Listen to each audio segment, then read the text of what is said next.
Good morning, Sister Sylvia Bay. Good morning, brothers and sisters in the Dhamma. Pay homage to the Triple Gem.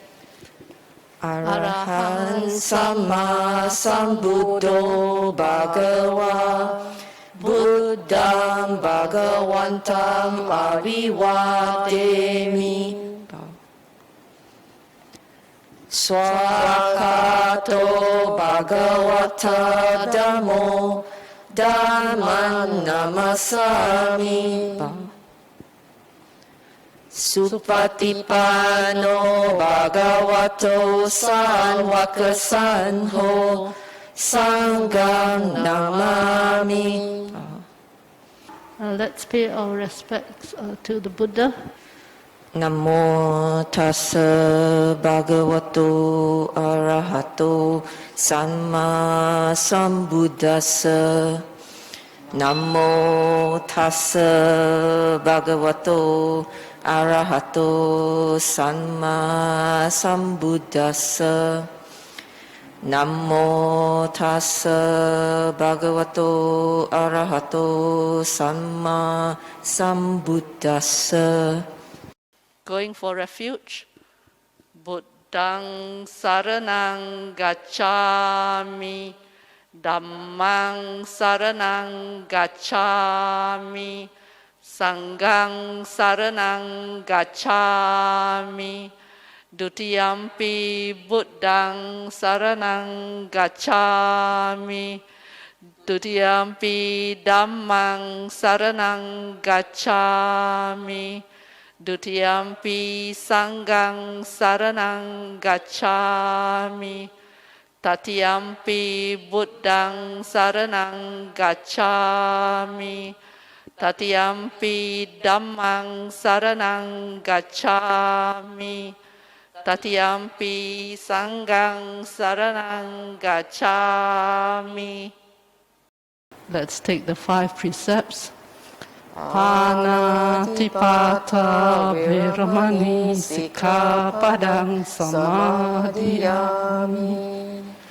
Adinadana Veramani Sikkhapadang Samadhiyami.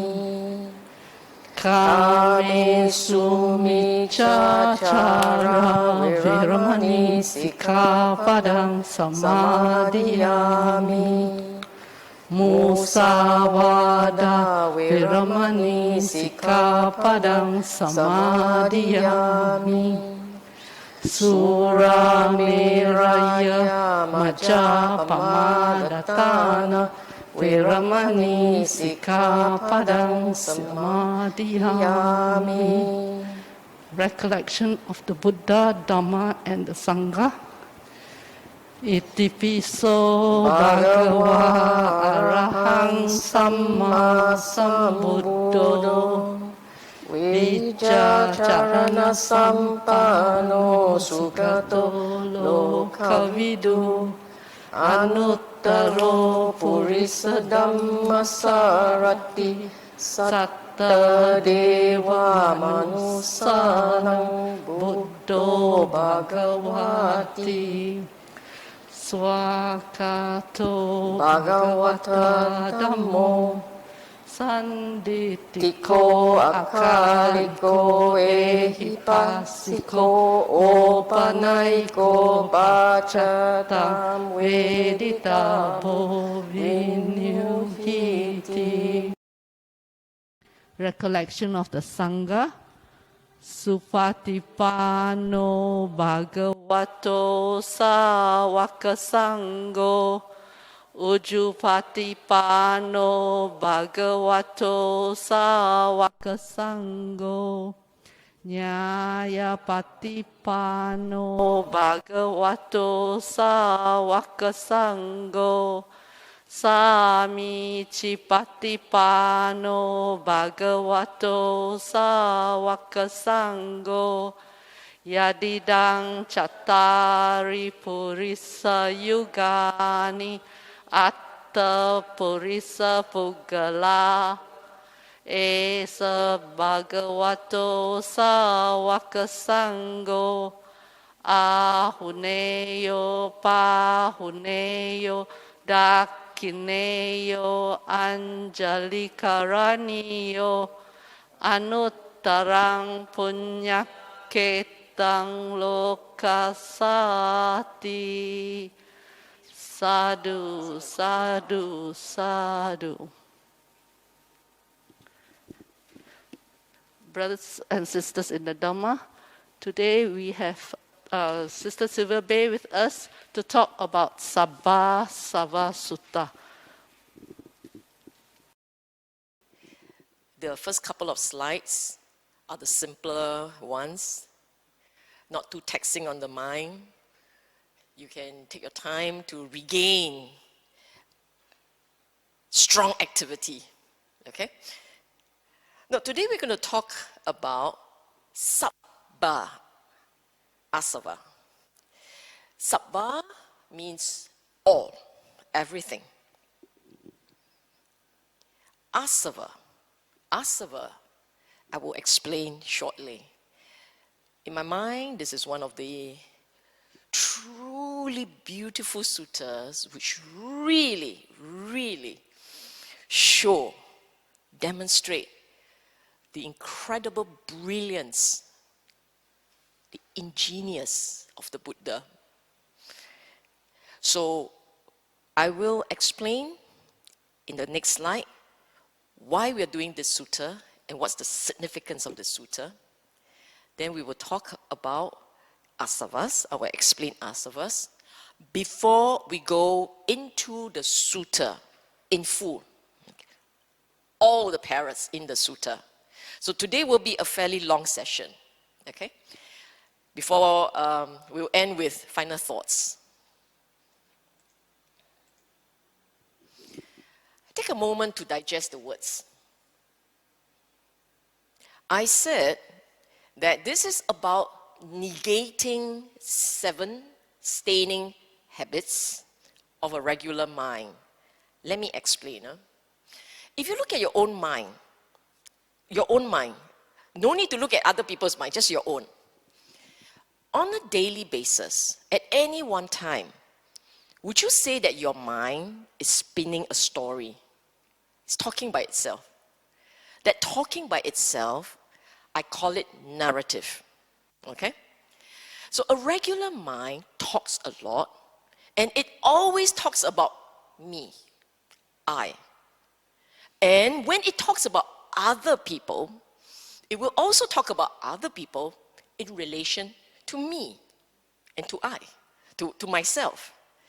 So if you say, my son, he is a good boy, there is a part in you that says, it's my son. I'm telling you about my son.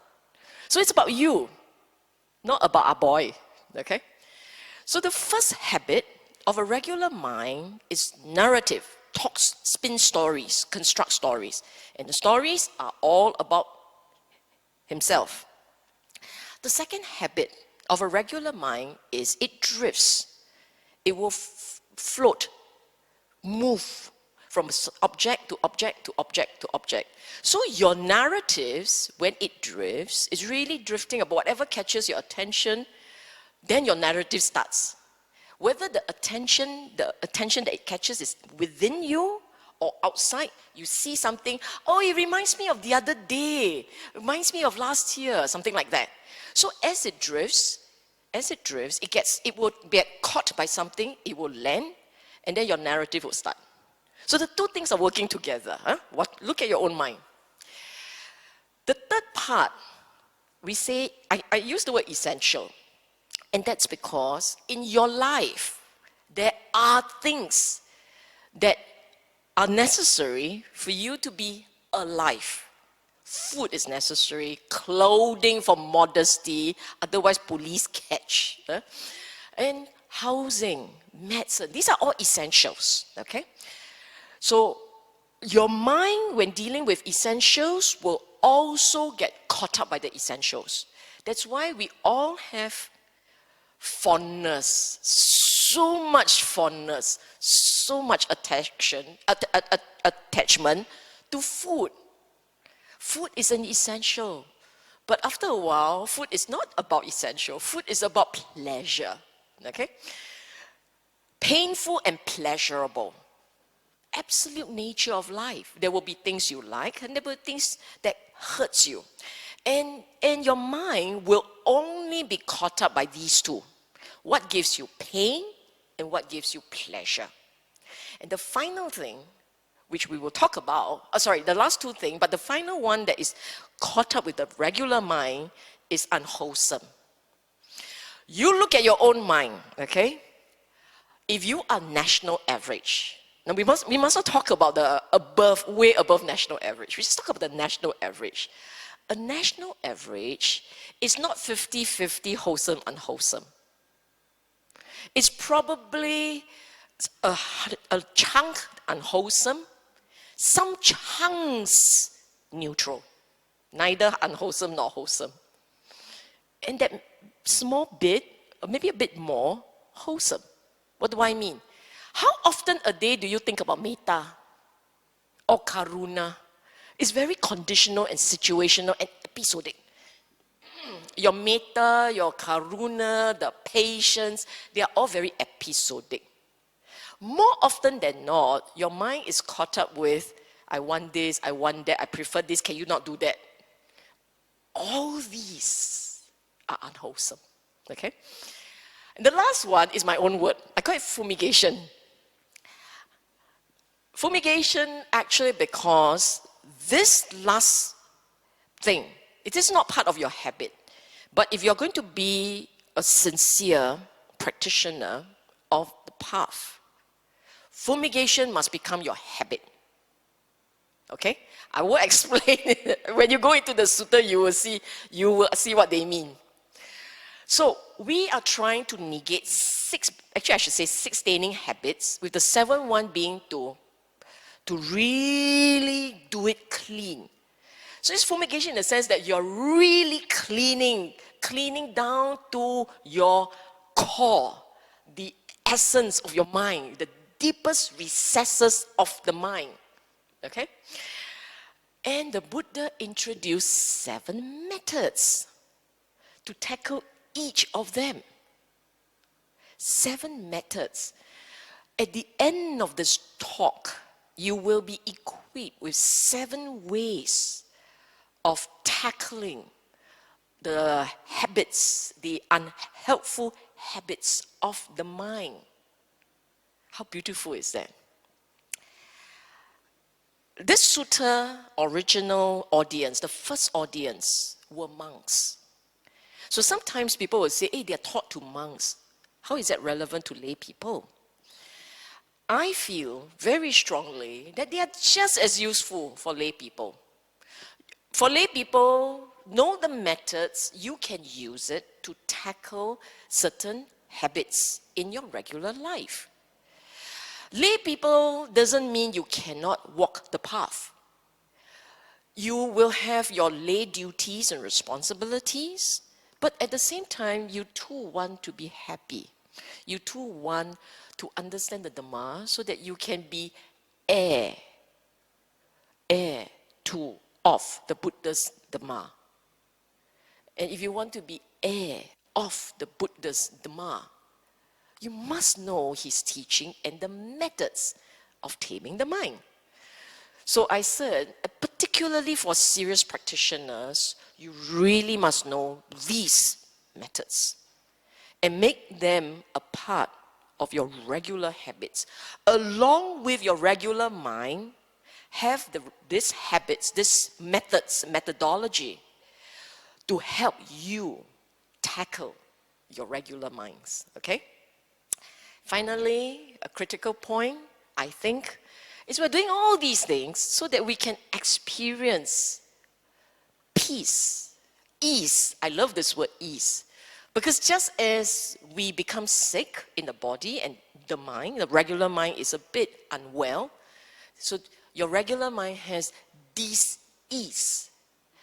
You bring these methods of taming into your life, then it helps to reduce the dis-ease, and one day to help you really experience ease in daily living.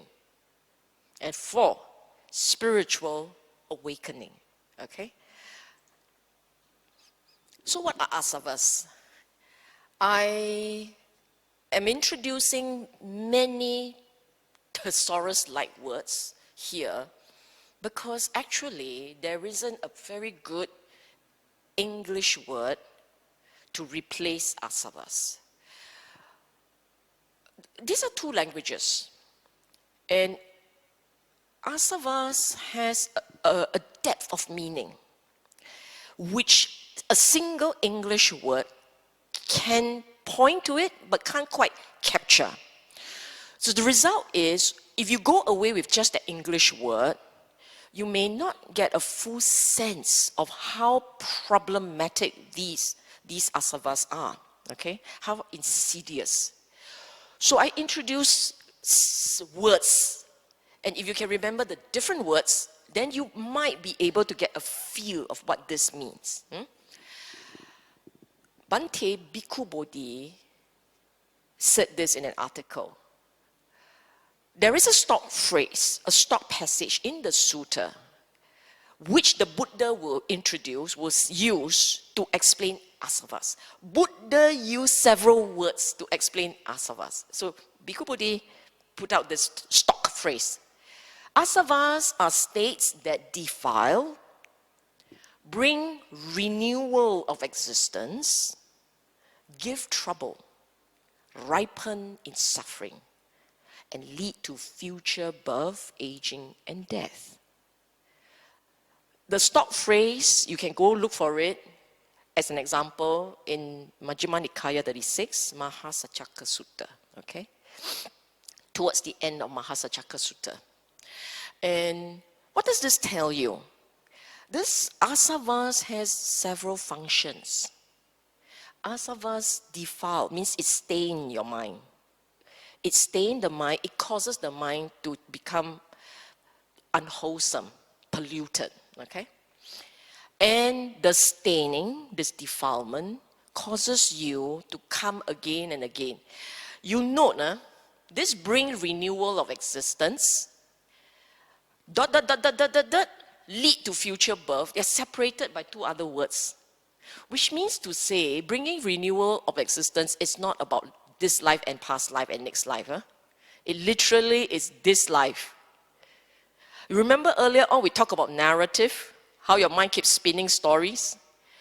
Every new episode in your hundreds of daily episodes is a renewed existence. Okay? So āsavas takes you, pushed you, they are the condition for you to have renewed narratives again and again. Why do they give trouble? Because āsavas, you have āsavas, you invariably will feel pain. Therefore ripen in suffering. It causes trouble in two ways. In one way, it shapes how your mind sees the world. Because how it sees the world, you will react. So when you have a way of seeing the world, if this way of seeing the world sits on āsavas, your world is dark or not nice or unpleasant. Your world, you become defensive. Even before you start, you are already poised to fight because of the nature of the āsavas. So imagine, right? Someone walk past and sneeze. There is a pretty good chance that you say, "Diu chuan eh," deliberate. There's a pretty good chance. Otherwise, why so zun? Walk past me, I'll hurt you. So zun. It means that your āsavas is naturally defensive. If the āsavas are not there, the fellow walk past, hurt you, then he walk past, and then you inside nothing happening, no trouble. Now this is an extreme case. In our age of COVID, this becomes like lethal for mass reaction. But it is because this is the age of COVID. Once upon a time, someone could be hurt you, and you'll be blessed you. Today, someone hurt you, you don't like the face, cursed you. So instinctive, right? But it's the āsavas that cause all this trouble. Then who suffer? You suffer. Because in your mind, the world's not nice, this person's not nice, everybody's not nice. And for some of you, for some of you, if you find that when people do you a good deed, and you immediately become suspicious. Why, huh? Why is this person so nice to me?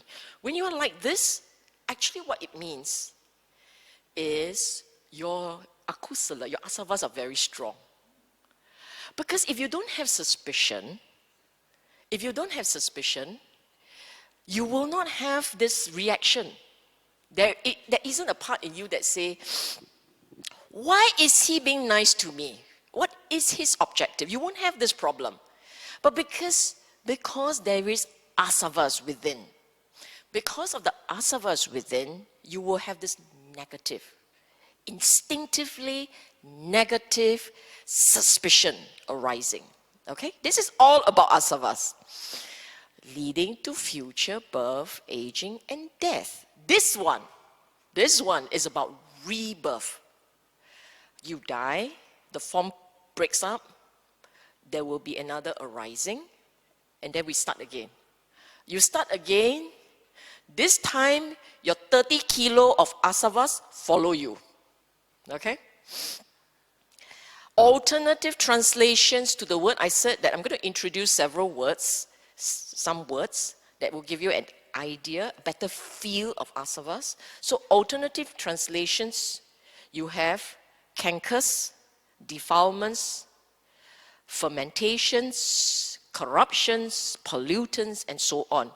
Bhikkhu Bodhi translated it as taints. Taints, okay? Ajahn Sujato translated it as defilements. Horner was one of the first, the earliest of the translators, Englishmen. Cankers. So cankers a bit cheap, many of us don't know what's cankers. But defilements, you know. Ajahn Thanissaro calls it fermentation. You can see they are not that far wrong. They're not that far off.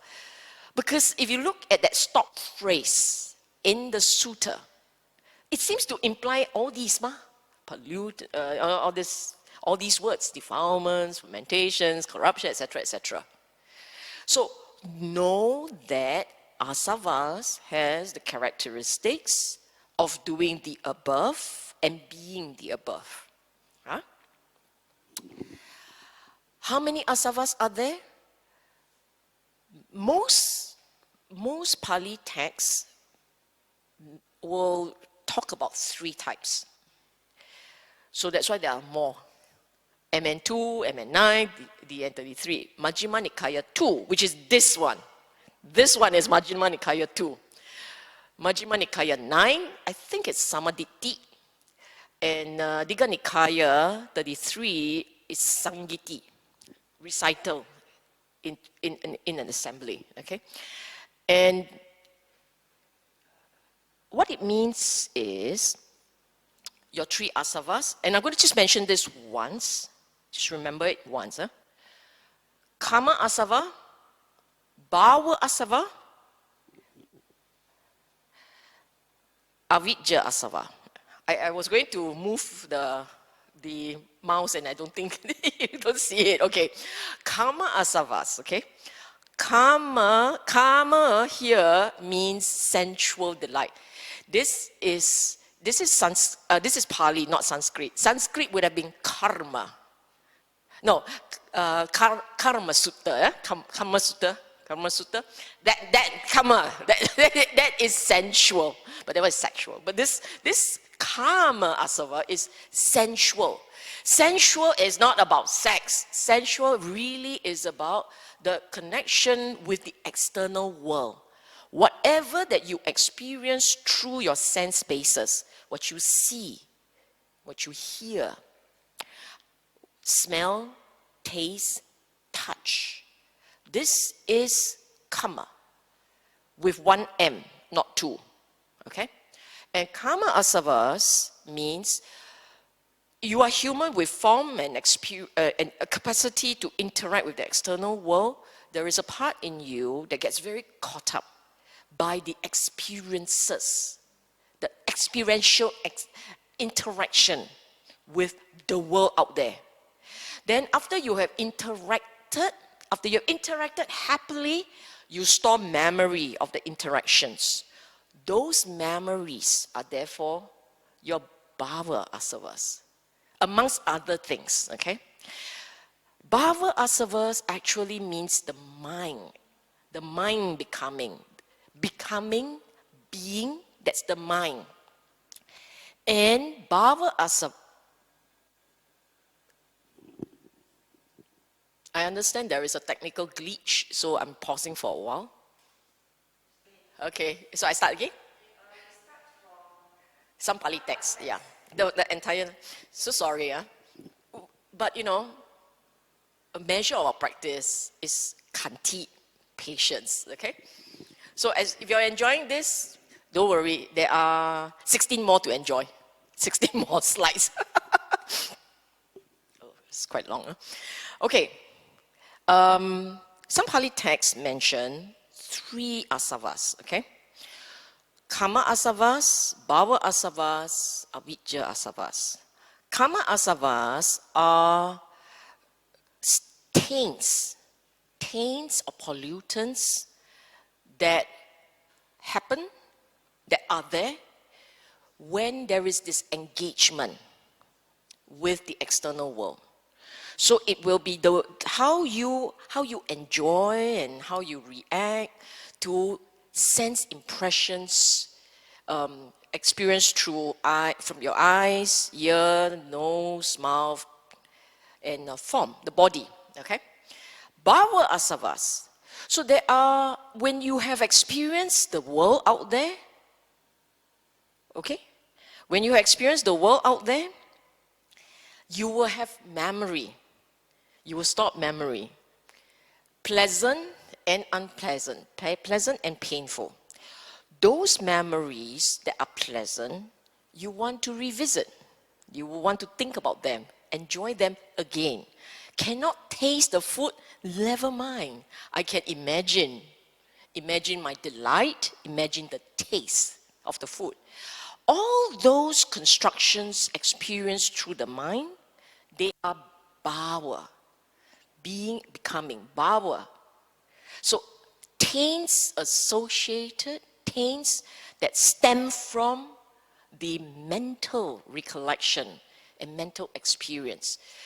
For all of us, the world out there and the world in there, they are as real. What you remember, you believe. In fact, what you remember, you believe, you conclude even more real than the world out there. You think about it, okay? So becoming bhavāsava is very powerful. Can even be more powerful, depending on the individual. More powerful than kāmāsavas.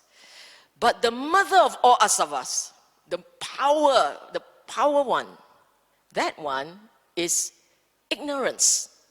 Avijjāsava. Ignorance is a view. Ignorance is actually a view. Your belief system.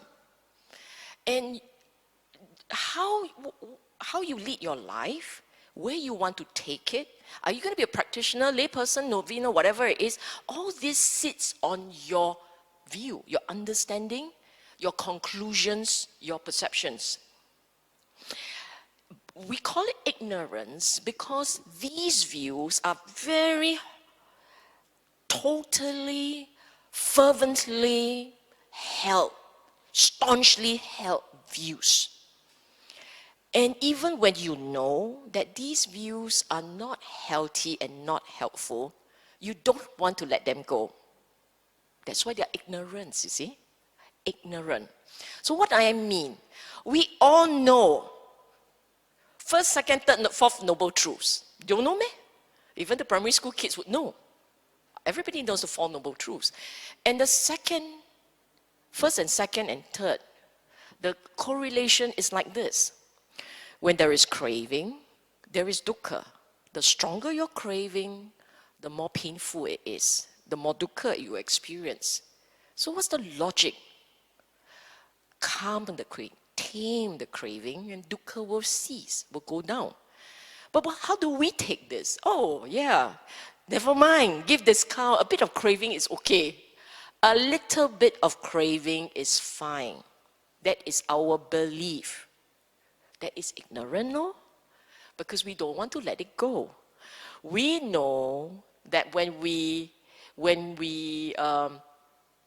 really go into the practice, and if we're really sincere about the practice, we will really try and eradicate craving, uproot it at its root, go for the full scale. But there is a part in us that resists that. Resists that because we say we're not ready to be a monk, to be a sangha, to let go of everything. We're not ready, we're not ready. The part that we say we're not ready is very much avijjāsavas. Okay? Avijjāsavas. Put it something, I'm interested in something even simpler. We talk about wholesome, unwholesome, right? In my many talks these days, I kept emphasizing wholesome cultivation. And I'm sure you have heard until I'm so tired. Every time I see Sister Sylvia, the word wholesome will appear, right? But when you lose your temper, or when you get irritated, when you get agitated, there is a part in you that doesn't want to let go of the anger. It's like, 我很委屈自己 if I let go of the anger. I just cannot do it. I refuse to forgive. I refuse to forget. I refuse to let go. What is that? Avijja. Buddha said, when there is akusala, slash, purge, drop it, evict. But we don't want to do that. And then he said, when kusala is present, if it's not there, you must bring it up. If it's present, you proliferate. Have we done it? Did we do it? If we didn't do it, one part, it's just one part of the Eightfold Path. Right effort, not done. And we talk about deep samadhi. One part of the right effort. And if we talk about sila, it's only 5 portions of the right effort, not done. The path, not done. But never mind, let's do jhana. It's very odd, isn't it? So anyhow, avijja, you can see how tenacious our mind can be in holding on to ignorance. Huh? There is one other Pali text. There are some others. But this one, I'm bringing it up because it's a long sutta. Mahaparinibana Sutta, very long. And in this sutta, specifically mentioned 4 avijja. The 4th one being specifically view. Okay? View. And this view is more holding on to, it's similar to avijja, but just take it as a little bit more in your face. Avijja is very insidious, behind, and it's deep down inside. This is an actual view that you hold. For instance, you say, I don't believe in rebirth. I find it very hard to understand that, so I don't believe that. That is a view.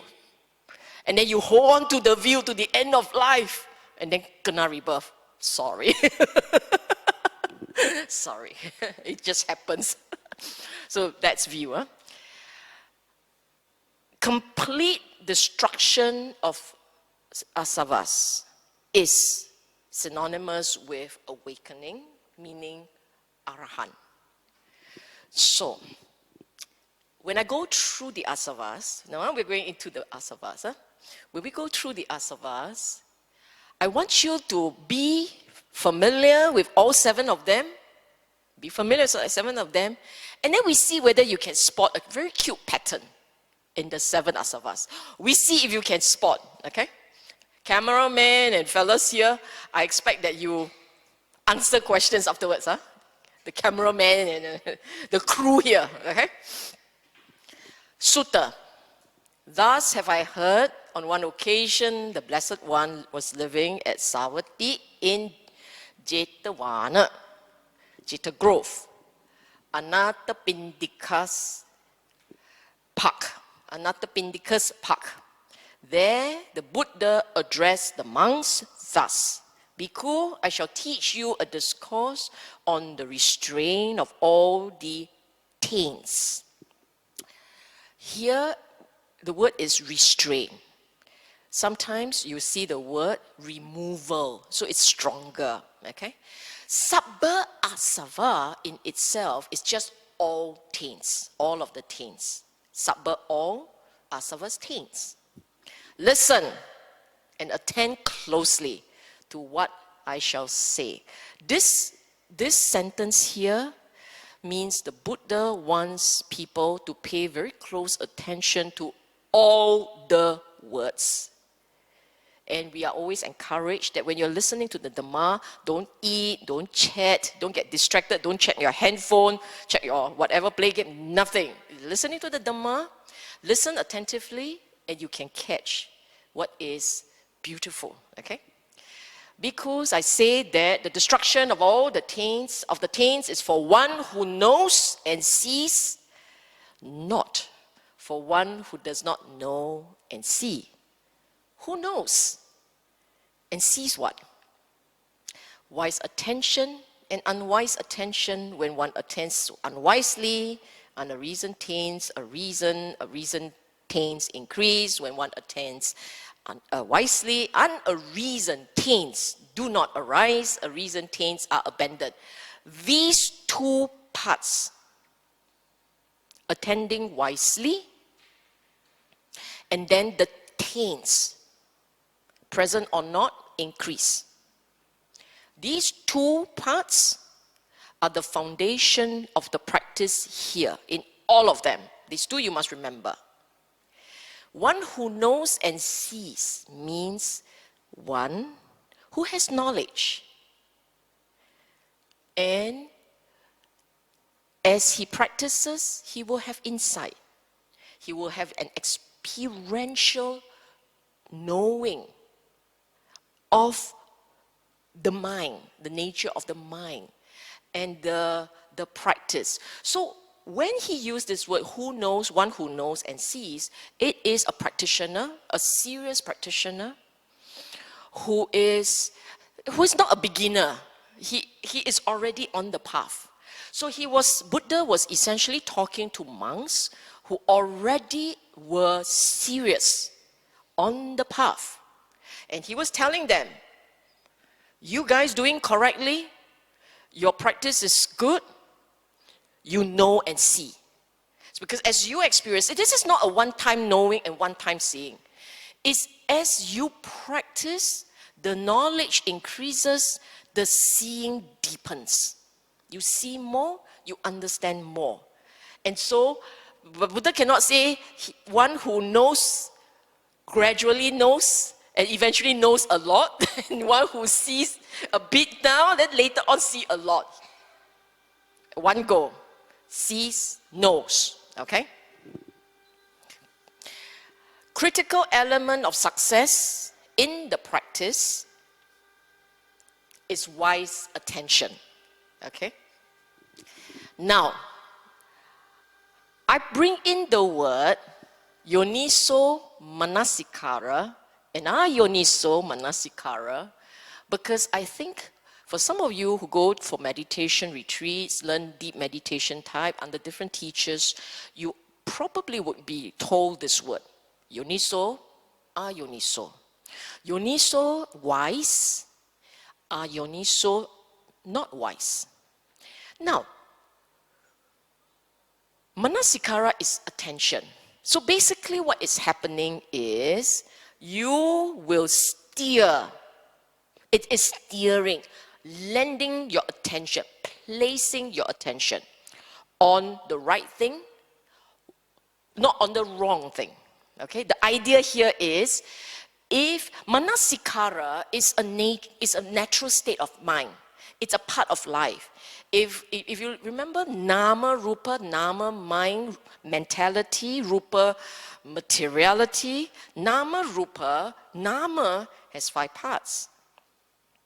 Your vedana, okay, I don't go into details, but of the 5 parts, one of them is manasikara, which means to say a natural mind, it's the normal, it's everyday mind.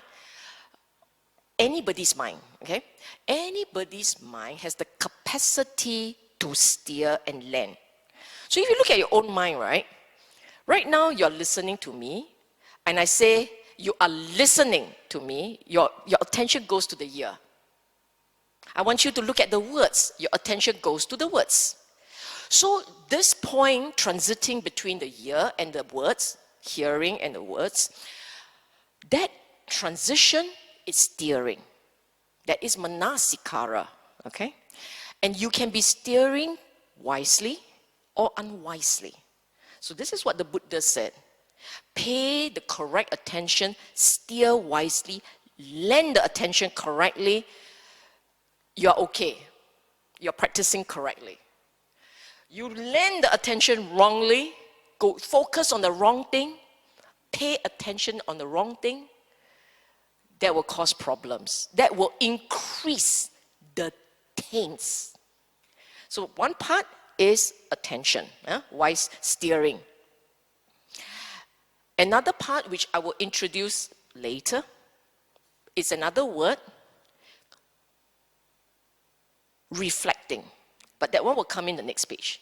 I just want you to remember this one, steering, and then the objective is to negate and uproot taints. There are habits, there are instincts which are pollutants, they're corrupting mental states deep in our mind, in the recesses of the mind. You want to uproot them. They are not easy to uproot. That's why there are all these methods. Okay, now we go in. And the 7 methods are seeing, restraining, using, enduring, avoiding, developing, removing and developing. Okay, 7 methods. The reason why there are these 7 methods is because in tackling that particular problem, this method is the best. There is a reason for them, okay? You remember earlier on I talked about the 6 regular habits of a mind and the 7 want to fumigate. Fumigating is developing. Okay. Taints to be abandoned by seeing. Huh? There are many words. So you will see that sometimes I disregard some words. I leave it to you, for you to read, but I may or may not go through the whole thing. Huh?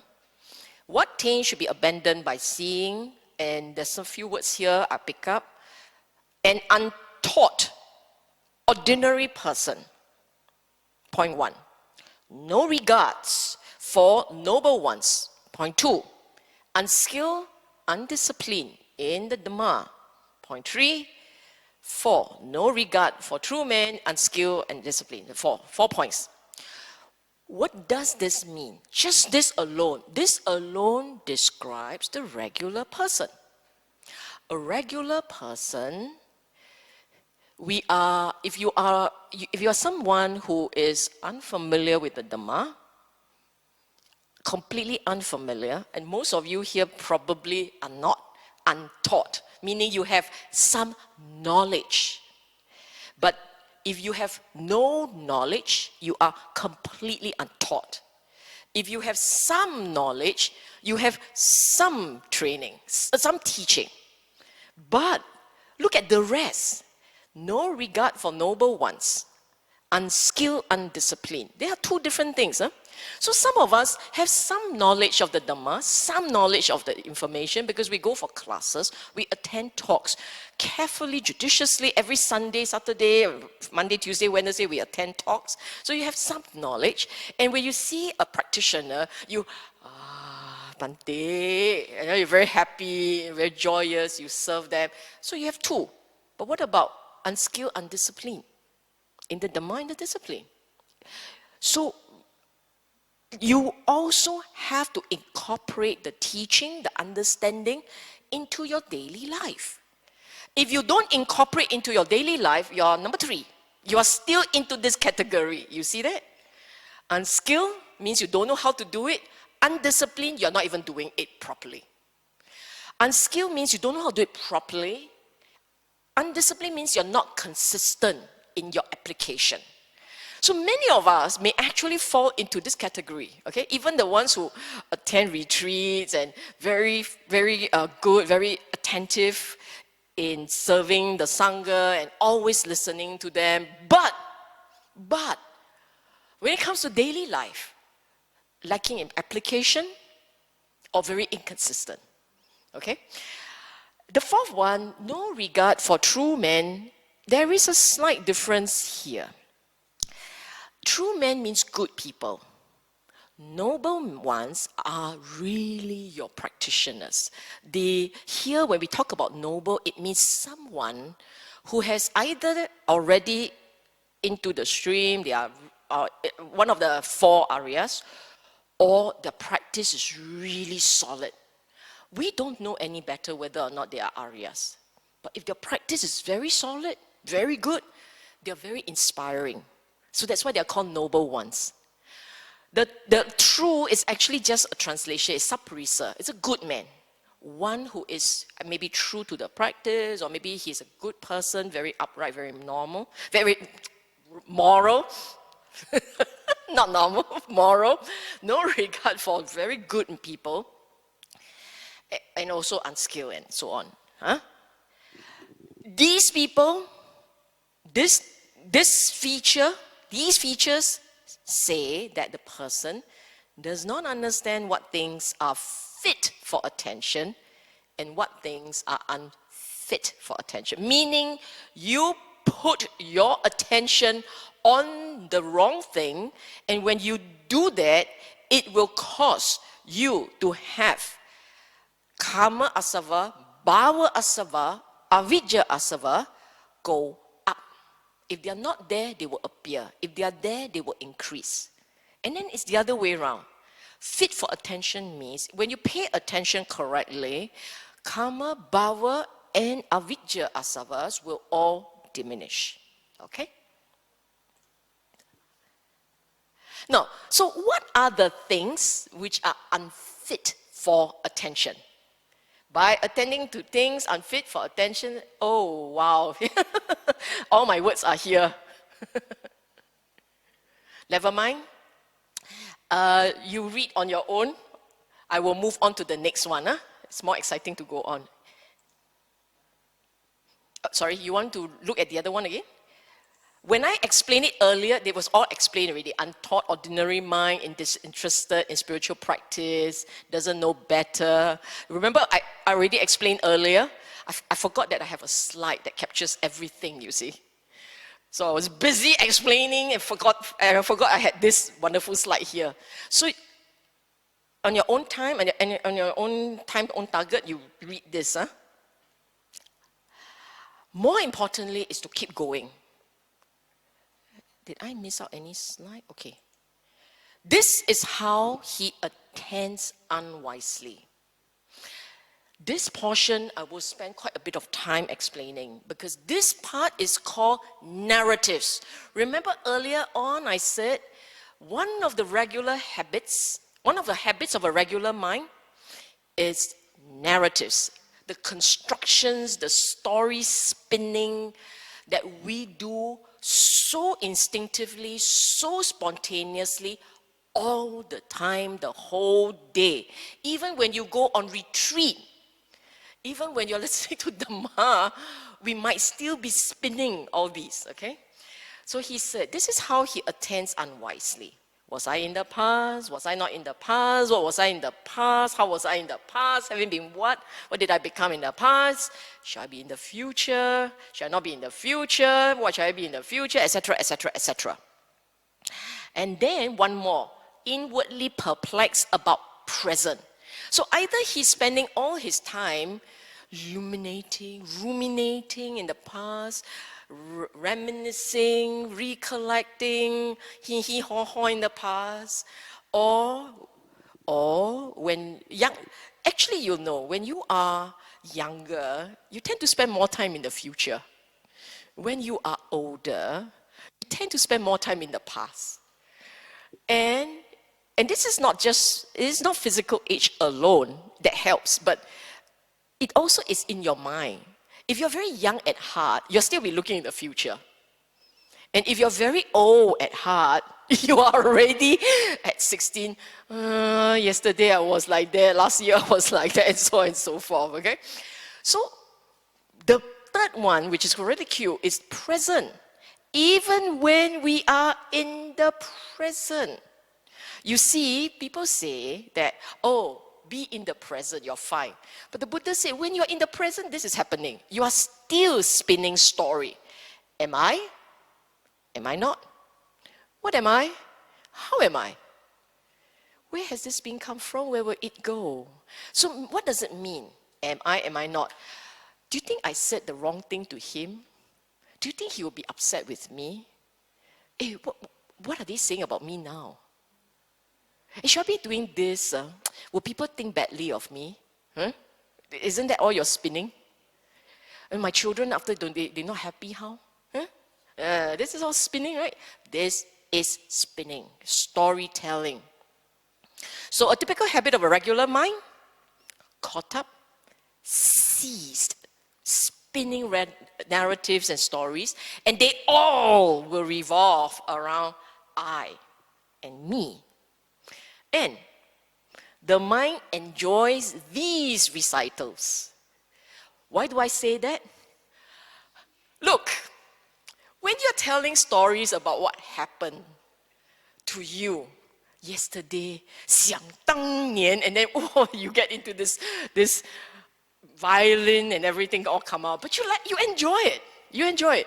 Now, if you are a good storyteller, everyone around you they won't mind you spinning story. But if you're a really bad storyteller, you will have someone going, not again. It's all over again, and so on and so forth. Because why are they doing that? Why are they so uncomfortable? Why they don't like you spinning story? Because they want to spin story. They want to tell you about themselves. So they don't want you to be spinning story about you. They much prefer to have themselves tell you stories about themselves. And because that is so, because it's like that, then you will have in effect is your mind enjoying storytelling, enjoying all these things. I call it pleasure and fulfillment, okay? Having pleasure and having fulfillment in story spinning. Okay? Why is this unwise? Because as you construct, as you spin, constantly, consistently, you will increase, one, the sense of the I, bhava, the I, the me. Every time you spin, you remember the me.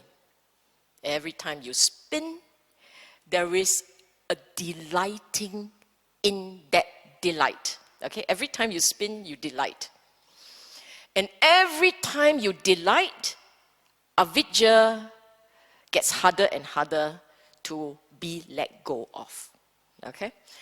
And that's the reason why all your regular daily spinning keeps you trapped in samsara. Buddha, now this is the part where I say Buddha is really brilliant.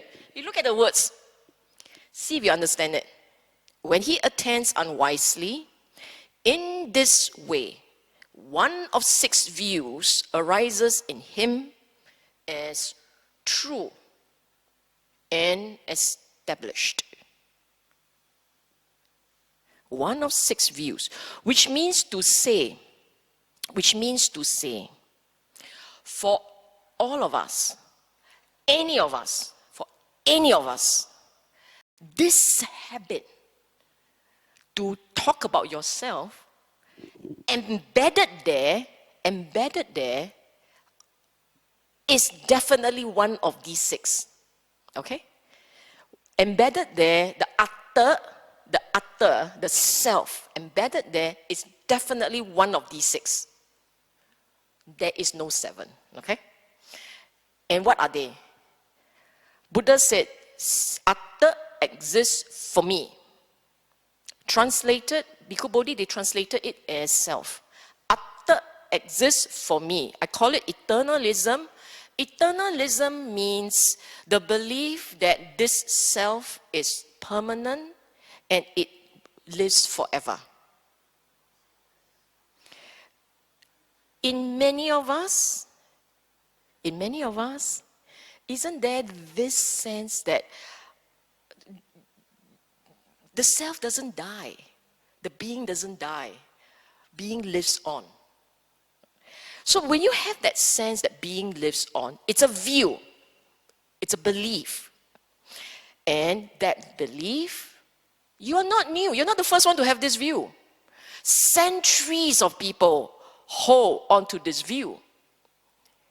So this is eternalism. Then a small group, he says, no self exists for me. No self exists for me. But, and the Buddha used the word anatta, okay? But this is not the anatta that we are supposed to cultivate and understand. This one is the belief that when you die, all is over.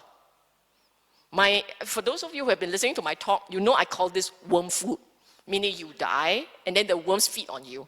That's it. There is no self. Your self died. You live, the self lives. You die, the self dies. This is usually a smaller number of people. There are people who believe like this, but the number is very small.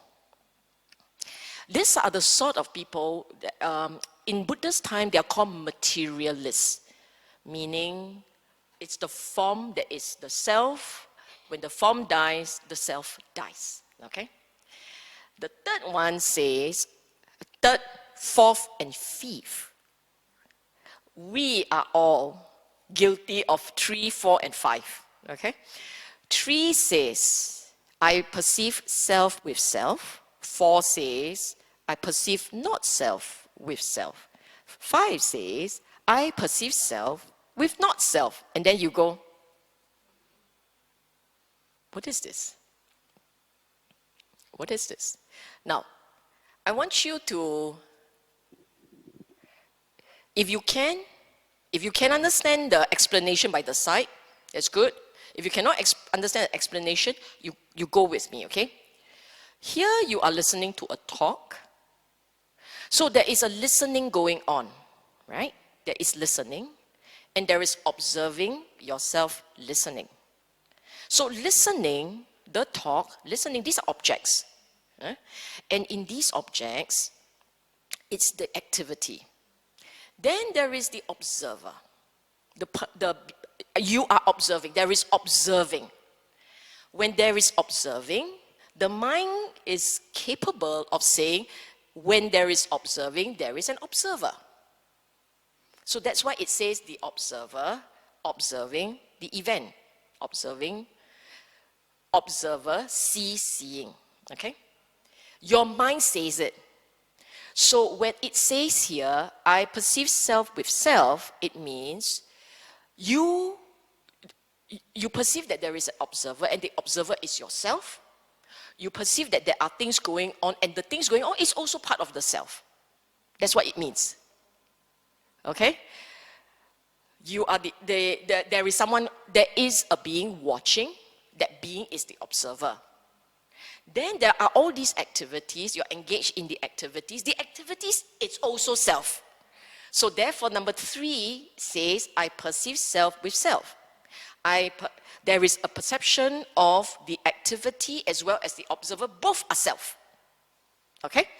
The 4th one says, identify self with the observer. I perceive not self with self.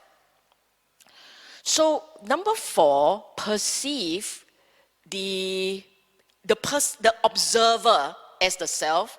And the last one says, the experience is the self. In the experience, that's the self. Okay? If you don't understand any one of them, but you understand another, it means your mind leans towards that. If you understand, whatever that you understand, your mind identifies with that.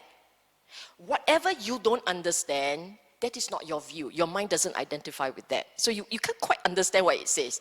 But you ask someone else, the fellow may say, oh, I know what this one says. I don't know what yours say. You understand? So you will say, I don't. But you see, the Buddha understands them all. He knows them all. He can identify them for you. And the sixth one, I said, full-blown eternalism. So the self has a home. It has details. The permanent self has details. Okay? So I said 3 to 5, the mind, the untaught ordinary mind in seek of a true nature cannot help but identify the self with something. In other words, there is a part in us that asks, what am I? Who am I? Deep down inside, what am I? Who am I? Is there a real I? So, because your mind talks like that, it's actually very strong attachment. The attachment is very strong. And because of that attachment, you have to have an I. There has to be a self. Because if there is no self, when you die, then what is it? The mind goes like that, you see. The attachment has to have an outlet. And the outlet of the attachment is the self, the idea of a self. I said this is at the level of sanya, which means it's very instinctive. It's the lens through which you see the world. So, I repeat, let me connect the two slides. Because your mind keeps talking about, I'm in the past, I'm in the future, I'm the present. Even when in the present, you worry about what people think of you, what people say about you. Am I like that? How do I look? All this I thing, right? Because of that, you keep reinforcing one of these six, whichever is your problem. And when you keep reinforcing one of these six, kāmāsava, bhavāsava, avijjāsava cannot. They will keep proliferating. Okay? So, this is Buddha's words. All in black. I forgot to give you the legend. All in black, Buddha's words taken from the sutta. All in brown, my words. And red, the ones you don't know, Pali words. Okay? The black says, this speculative view is called the thicket of views, wilderness, contortion. I just sum it up. You can have time, you can read it. Huh? We have to keep going. There are six others. So, Buddha said, a well-taught, noble disciple who has regard for noble ones, its skill and discipline in the Dhamma, understands what things are fit for attention and what things are unfit for attention, he will attend wisely. This is the part that we must have, when we have a takeaway, this is a part you must do your takeaway, okay?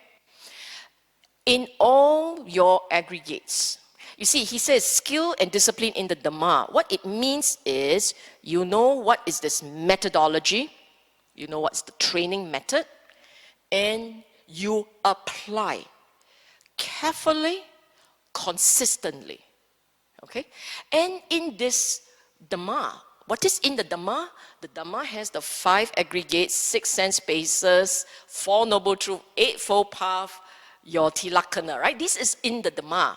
So now I explain. You must remember what is in the Dhamma. He attends wisely. This is suffering. This is the origin of suffering, the cessation of suffering, the way leading to the cessation of suffering. What it means is, in all your experiences of the aggregates, when you see feeling, contact, sensation, feeling, you will, instead of saying, I feel so, you will say, this is origin. This. Origin means the feeling there, you see whether there is craving. No craving, no pain, cessation of dukkha. Got craving, there is pain, dukkha is present. 1, 2, 3. What are you supposed to do? Get rid of the akusala. Number 4, 8-fold path is really about eradicating akusala. If you eradicate akusala, there is no dukkha. But you are eradicating akusala because with understanding. You understand the noble truths, you will eradicate the akusala. This is training. So that's why it says here, whatever contact, there's a feeling, there is a perception, there might be construction. All these things is your experience, vijnana. All these, your daily life, this in essence is your life. The aggregates which you are aware of, they are essentially your life. And in everything that you experience, whether it is vedana, meaning feeling, or sanya, meaning recognizing, or an experience, which is really a combination of them, vijnana. Whatever that you experience, you say, no dukkha, no craving. There is dukkha, there is craving, number one. And you will then see, you become aware of when they arise. And then they hang around, and then they cease. Instead of calling feeling I, feeling mine, you are saying feeling arises, feeling fades.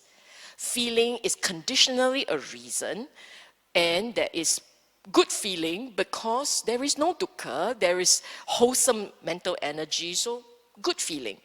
Bad feeling means there is dukkha. Dukkha means there is craving. Craving means there is akusala. There is akusala. It is just like that.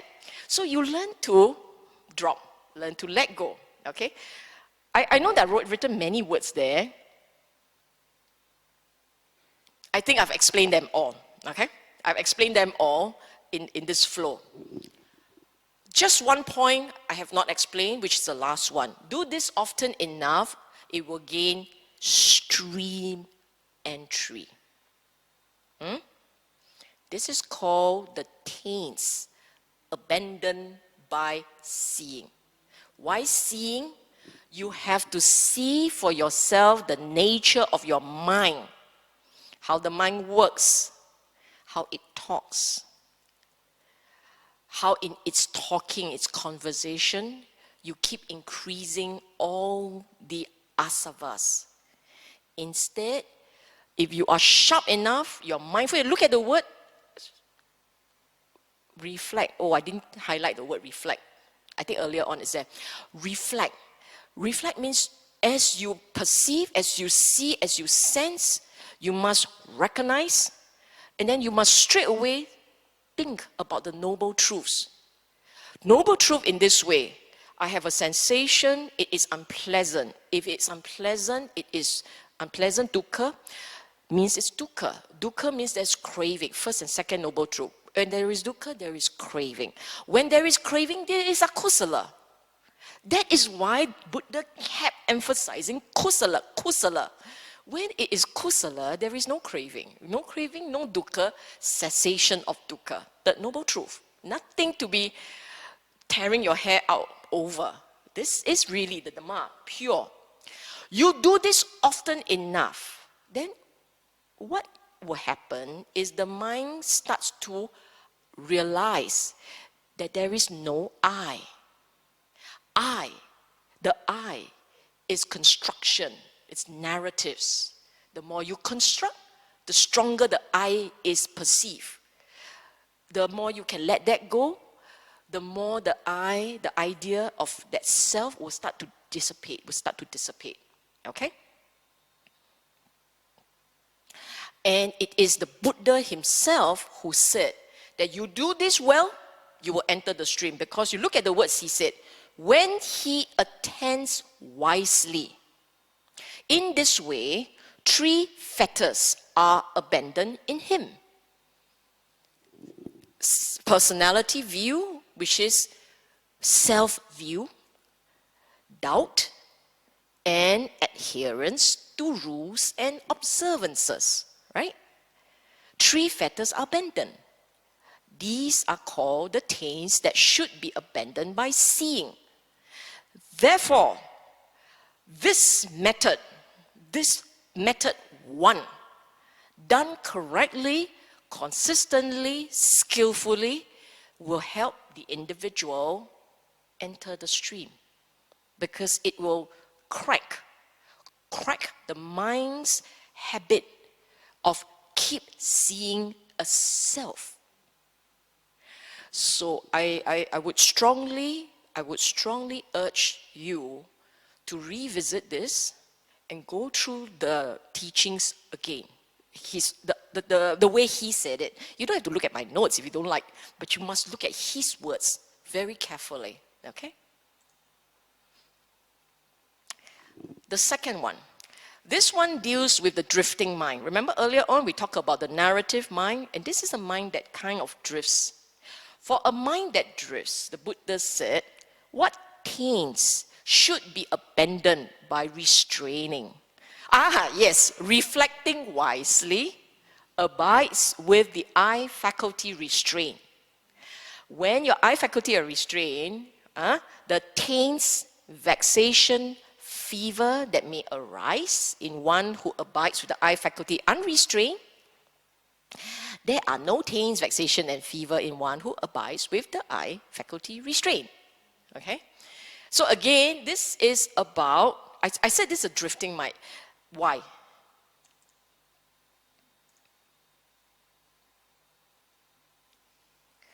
The faculty itself, whether it's the eye, nose, ear, mouth, it doesn't matter. The faculty in itself is not the taint. The taint is when you have the faculty and the object, it comes together, pleasure or pain arises. You have feeling. You have that contact, you have a feeling, with the feeling comes clinging and dukkha. So, to tackle a mind that drifts, because when mind drifts, where does your mind drift? Your mind drifts towards pleasure and shuns away from pain. That's how your mind drifts. So you don't want the mind to constantly go all over the place seeking pleasure, running away from pain. So you want your mind to be present, stay present. When you stay present, it means paying attention to contact. Literally paying attention to contact. Wise attention means allowing your mind to stay at your faculties, the sense door. Restraint means me putting my attention there so that I don't get caught by external attractions, okay? But it's not just external, it's also internal. Your mind has a capacity to go and revisit things that it likes, or things that it doesn't like, it's very scared. So what you want is the very sharp mindfulness to become aware of present. When the mind is present, then you hear a sound, it hears sound, it goes back to present. It hears the sound, it goes back to present. It doesn't get caught up in the feelings that will come from hearing the sound. Okay? Then you say, got no feeling, God. The feeling is neither painful nor pleasure. It's this equanimity, this neutral equanimity. So reflecting wisely means you must have clear understanding, sampajana. You hear something, you know, you hold the line, you don't drift. And if you were to reflect, you will reflect on impermanence. Reflect on, if I get caught up, there is dukkha.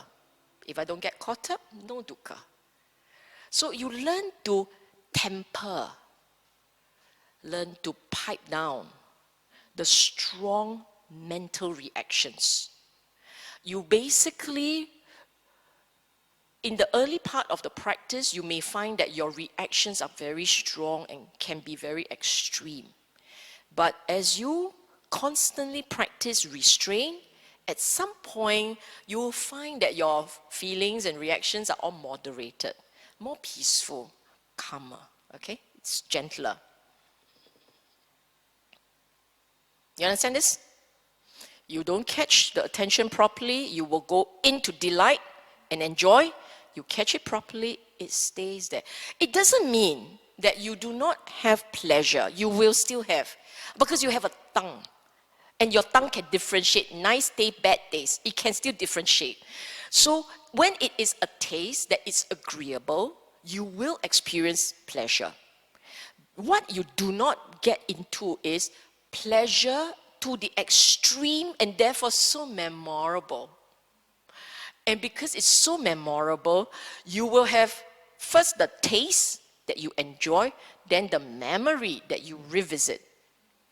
And then from one attachment, you have multiple copies of attachments. Every time you remember, you, sweet.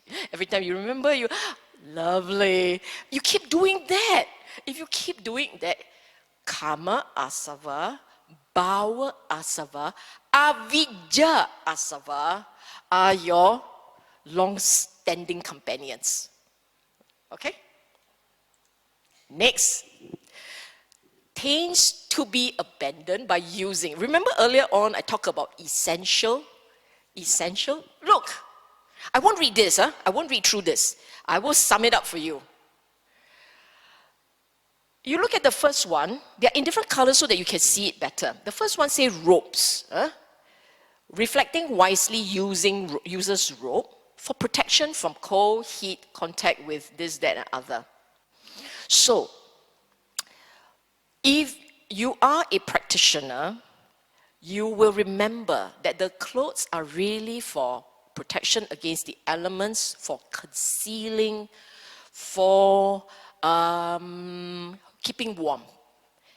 It is not for beautifying self.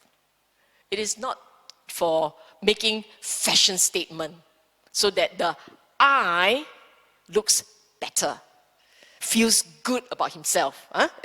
The second one is food, the same thing. Food. Using food neither for amusement, nor intoxication, nor for the sake of physical beauty, but for endurance and continuance of this body, for ending discomfort, for assisting the holy life. Be very practical in the way you use life's unavoidable essentials. You cannot not have these things. But these things, because they are essential, unfortunately, they can also support you in feeling pride, in delighting. So gratification and delighting. Pride, why pride? My house is bigger than your house. My house is nicer than your house. My house costs don't know how many million. In Singapore, you say many million, people not very impressed. But imagine if you transport this million to some other places where housing is not so expensive. Oh, they are very impressed. You buy the castle on the hill. So, all these were originally essentials, but because of our āsavas, they now become source for the taints. Okay? So, in this practice here, by using, actually what it means is steer your attention to reflect on their practical nature instead of being fixated about pleasure and delight when you're consuming them. You look at your own mind. When you see food, it's not automatic for you to say the food is to feed this body, keep this body alive. It is not for enjoyment, for this. You don't do that. Your instinct is, I like this one. Because you are already imagining, revisiting the delight. And it's the same. For all these essentials, it is the same. And therefore, the practice requires that you change the habit at the level of sanya, recognition. So if you keep saying this like that, if you keep saying food is only for maintenance of the form, to keep it alive so that it can continue with the practice, it is not for gratification, it is not for enjoyment, you keep saying that, at some point, your mind gets the message. You have repeated it enough. It knows what you are saying. Next time they see food, it's the next time you see food, this is your instinct. I eat, I'm full, I'm done. As opposed to, I want a lot more, I want to taste this, you didn't do it this way, that way. You only need to eat a little bit of pepper, it will be perfect.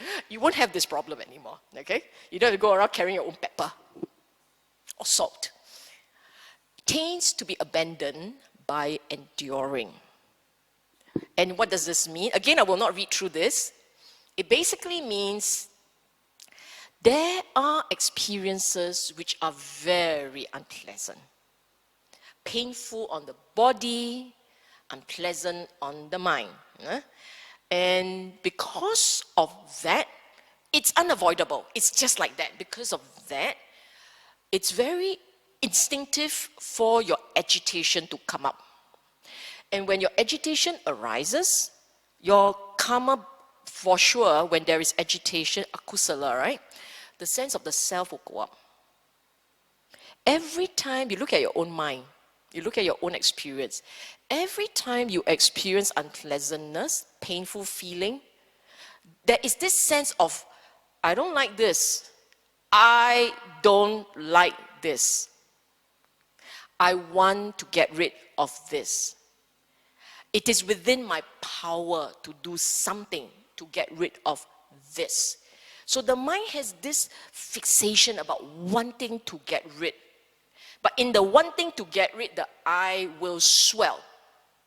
That is why when people are sick and they are feeling pain and they're in terrible discomfort, they become very unreasonable.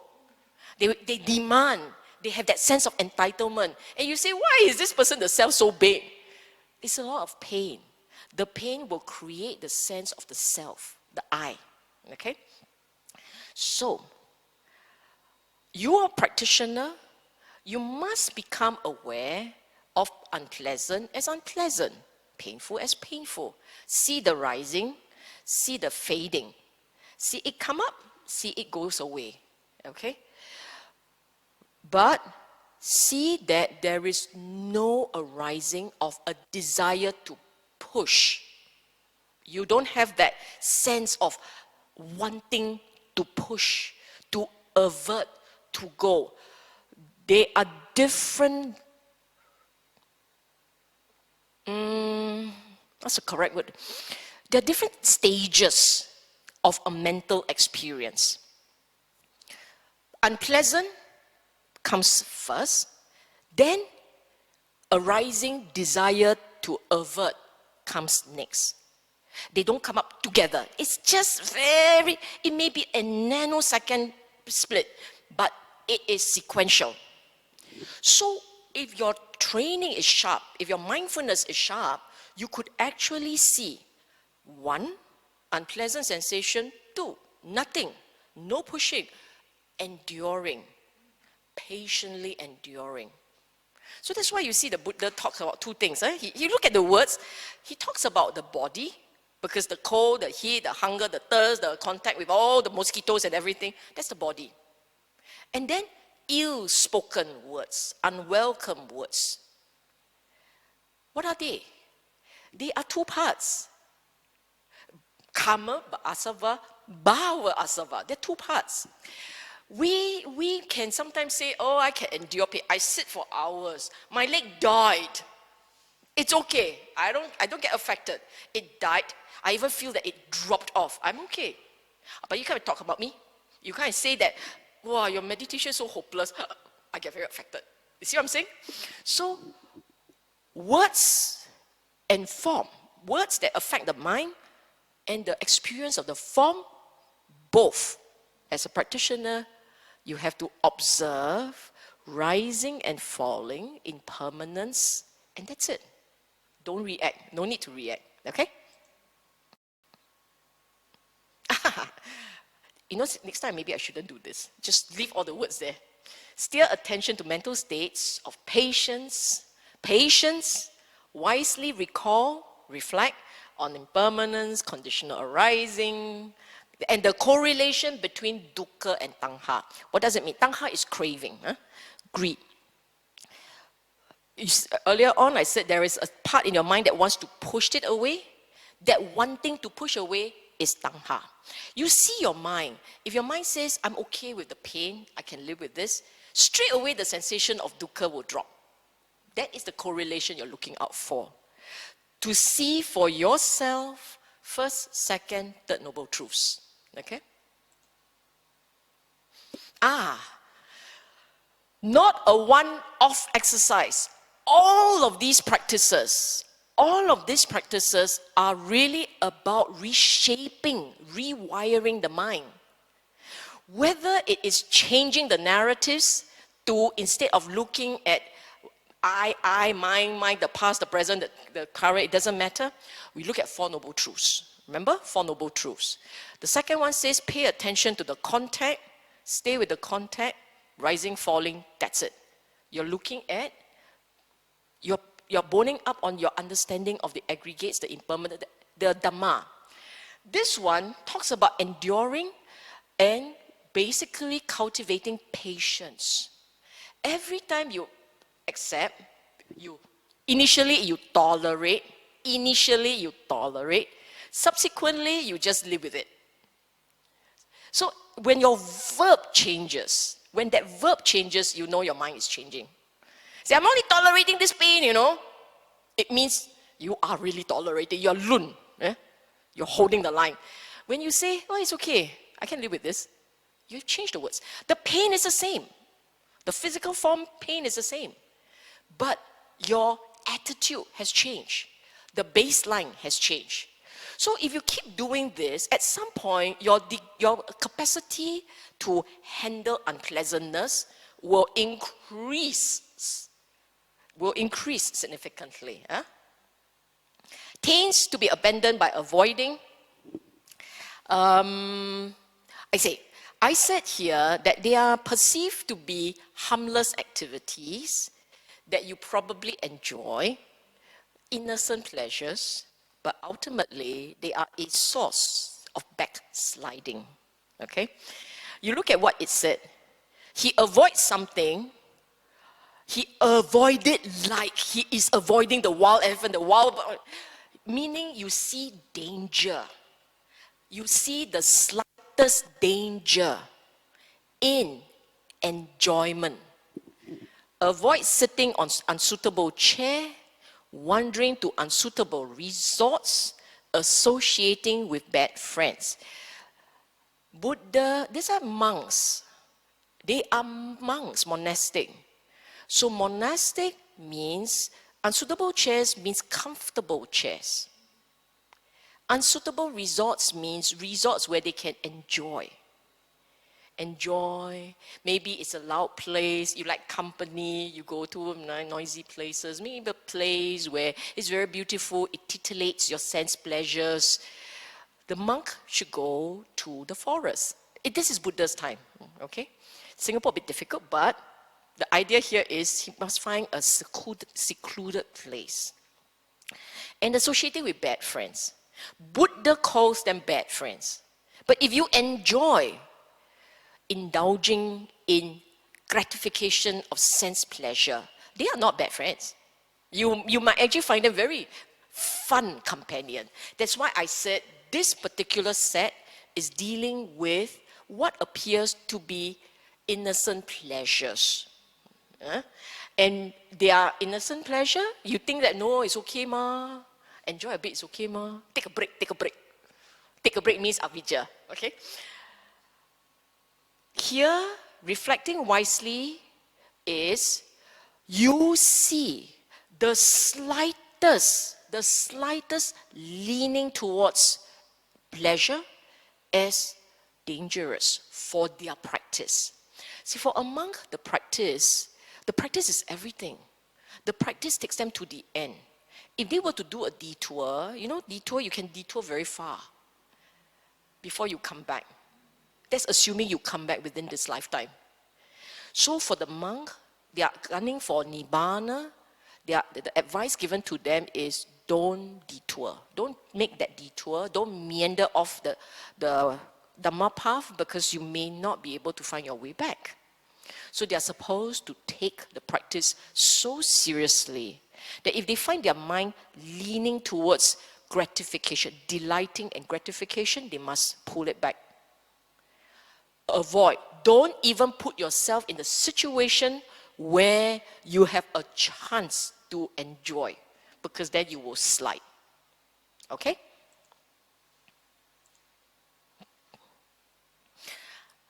I introduced the word hiri ottappa here because hiri is moral shame. Ottappa is traditionally translated as moral fear, but there's a lovely translation done by Andrew Olansky, and he calls it respecting others' concern. It's milder, it's gentler. It's a gentler understanding of the word. But we stay with the original. Moral shame, which is conscience, and moral fear, which is afraid of an external restraint. Moral fear is always an external restraint, whether it's fear of the law. If you're a good Buddhist, you're afraid of karma, you're afraid of staining your mind, you're afraid of harming your practice. All this is outside. Now, why is this cultivation of hiri ottappa important? You see, for the monk, this is monastic.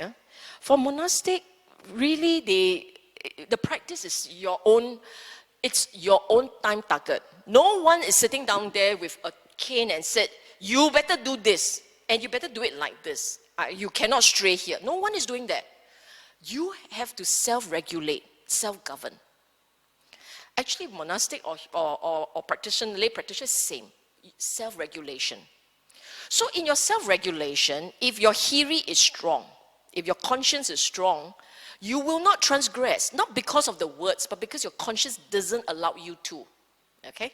If your ottappa is strong, then you're very afraid of doing the thing that will cause people to have a poor view of you. Not people, by the way. It's usually said, the way the Buddha said is, cause wise people to have a poor opinion of you. Because your bad friends all think it's great for you to just enjoy yourself and indulge mindlessly. It's the wise people who will understand why certain types of indulgence are damaging for your practice, for your mental health, for your physical health. It's the wise people who will have that balance, that restraint, okay? Can I move on? I should move on. Number 6. You remember earlier on, I talked about akusala. How on a regular day, on an average day, if you look at your own mind, this is an average day in your daily life. You're not at a retreat or anything. It's an average day in your daily life. Just an average day, you will find that you don't necessarily have a lot of kusala. You may have many moments of neutral, neither kusala nor akusala. Not really very strong, or maybe very mildly akusala. I have a preference, I want this. It's very gentle, very mild, so I get only mildly annoyed, mildly miffed. But this is nothing more than that. Huh? So you're not very aware of today being a akusala day. But the chances are you are also aware the mind is not very kusala. Meaning it's not always in compassion and kindness and giving and you name it, all these wonderful skills, all these wonderful mental states. It's not. So I said that number 6 is a catch-all for akusala mental states because here the Buddha said, you will not tolerate an arisen thought of sensual desire. Thought. This is not Shankara. There is a difference. I'll explain afterwards. Kama vitakang, ill will, bhyapada vitakang, cruelty, vihimsa vitakang, evil, unwholesome thoughts. Papake, akusale, dhamme. They are objects. So there's a me. He abandons it. He removes it, he annihilates. Big words. Okay. Kama vitakang, thought of sensual desire. This actually is, I want this and I want that. It's an external world. And vitakang means it's as a start point. Start point. You start thinking, but you are still aware of that thought. When you are aware of the thought, it is vitakka. When you are not aware of the thought, it is sankara. You have ran off already. Your thought has taken on a life of its own. And that's the anatta, self in the anatta. The thought has taken on a life of its own, and in the thought that is running, there is a sense of the self in it. You remember earlier on the view? This is what it means. Yeah? A runaway thought that takes on a life of its own, and your sense of the self is embedded there. Agree? We all have this problem, right? When you are unaware. So, Buddha brilliant, right? So brilliant he was. Now, this one, karma vitakkan, means at the start point, you are aware that there is an arising of, I want to eat. I want to go and enjoy. And the Buddha said, do not tolerate its presence. Get rid of it. So even the I want to, don't think about it. Don't think about it. Don't go into it. But the other two, they are very powerful. Vyapada vitakang. What it means is, a regular mind actually has that problem. Very instinctively, it wants to go and push people. It wants to go, it's not happy. Very instinctively, it's not happy. When you're very instinctively unhappy, there is ill will. Vyapada. This is instinctive. And when there is ill will, when there's vyapada, then you can become cruel. You don't start base zero cruel. It's not so fast. It will go through this, I don't like it, I must get back at the person. That's where the cruelty will start. All kinds of unwholesome thoughts. The moment you see them as unwholesome, you drop it. This is what he meant. And I said, akusala is extraordinarily sticky. Because the moment you feel it, you are caught. You are in Mara's trap. And you refuse. It's you yourself refusing to let go. You won't drop it. You just want to hang on to it for dear life. We know we don't like anger. But when you are angry, you see how difficult it is to stop being angry?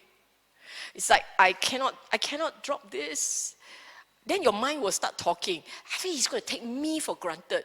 He's going to do this again and again to me. I will not tolerate this.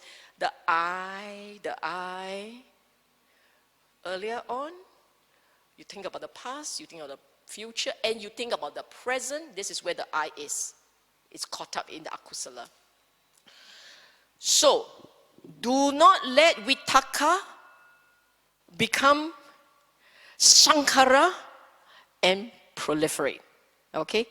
Do not tolerate means as soon as you realize that it is there, you must drop it. You do not entertain it. This one is very important because if you do not drop it at vitakka, finish. You have put your foot into the quicksand. You're not going to be drawn in. Vitakka is when you, hey, this is quicksand. Don't go in. Okay? Reflecting wisely here means being fully cognizant of danger and take immediate, decisive action to cut, throw out, and wipe your hard drive, your software, hard disk, wipe your hard disk clean. Why do I say wipe your hard disk clean? Annihilate is essentially just wipe it clean. Is because if you say, I don't think about it now, doesn't mean later you won't think about it. Huh? You have to say, I don't want to think about it ever. And then it drops. And then you must believe it. And you must do it. Consistent practice. Okay? The last one, the 7, taints to be abandoned by developing. This is the fumigation. I say, tackling taints at baseline. When the mind has the mindfulness enlightenment factor. This is not just your simple, juvenile mindfulness. I am present. Therefore, this is the mindfulness factor of enlightenment. No, it is not this level. This is a clarity of the mind. You are present. The mind is kusala, wholesome. The mind doesn't drift. It is light. It's gentle. It is in the Dhamma. That is why the moment the mind is present and aware, it automatically slides into the next one.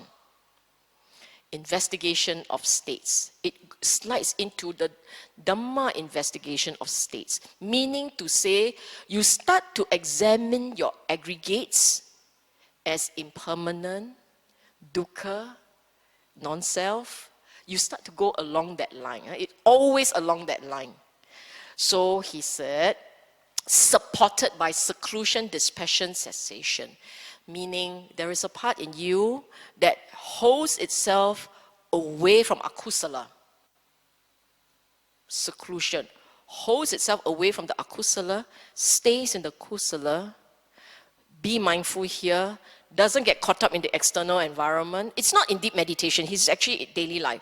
It's aware, stays aware, stays disconnected from distractions. And from this state, he drifts into reflection of the mental states in a context of the Dhamma. And as he reflects, he feels very energized, he feels very happy.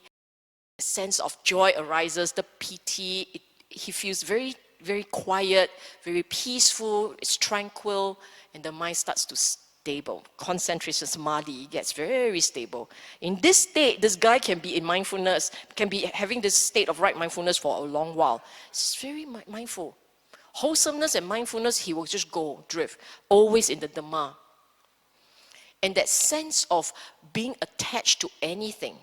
Upekkha means he doesn't go towards, he is not yearning for pleasure, he is not yearning to be enjoying, he is not yearning to be away from pain, he accepts both, his mind is evenly balanced. As it is, so it is. He will just take it as is, okay? So you cultivate these mental states, you are really fumigating your taints at your baseline. Fully cultivated the 7 factors of enlightenment, it is for full awakening and realization of nibbanā. Okay?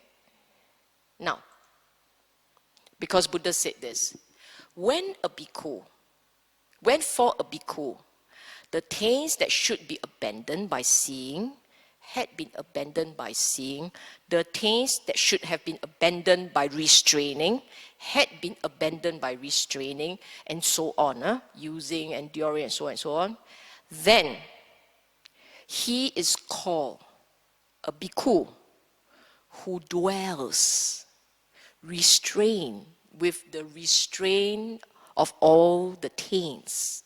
And this part is the most beautiful. He has severed craving, flung off the fetters, and with the complete penetration of conceit, he has made an end of suffering. The bhikkhus love it, satisfied and delighted. Okay? Only when the āsavas, only with the eradication of the āsavas is your tanha severed. So we are really talking about uprooting very subtle, very deep-rooted habits in the mind. Very subtle, very deep-rooted. Flung off fetters, that which binds us to rebirth. So your 10 fetters. Complete penetration of mana. Let me explain this a little. We see the word conceit and we think about ego, right? Ego. Which is why this word has a problem in terms of translation. The word conceit is not wrong. It's not wrongly translated. It's correct. It's appropriate. But the problem is the word conceit comes with a baggage in the English language. We see the word and we immediately think of something unwholesome. But these are arahants, you know. This is the final stage. Arahants have nothing unwholesome. So where found the conceit? There is no conceit. Okay? So this mana, I put in the word here because I want you to recognize the Pali word. This word actually means a differentiation. You look at your mind, and your mind cannot help but see the world like this. There is this, and there is that. There is me, and there is you. There is my friends, my loved ones, and there are people I don't know. There's them. So the mind automatically differentiate the world into two categories. This is the duality that we talk about here, the duality. And in the duality, you will see differences, hence differentiation. If there is no duality, there is no differences. There is no difference. But because there is a sense of duality, there will be a sense of comparison. There will be a sense of differences. I'm tall, you are short. I'm fat, you are thin. That kind of thing. There will be the differentiation. Now, these are the differentiation that are relatively harmless. It's just factual. But what about the differentiation? I'm smarter, you are not. Or I am kinder, you are not. That is still differentiation. Or he's a good man, they are not. Even in that way, this is differentiation. At the point of the arahant, all they see are aggregates. When you see only aggregates, I can imagine it's very hard to feel differentiation. They don't feel it even. It's right down to the baseline. There is no more distinction.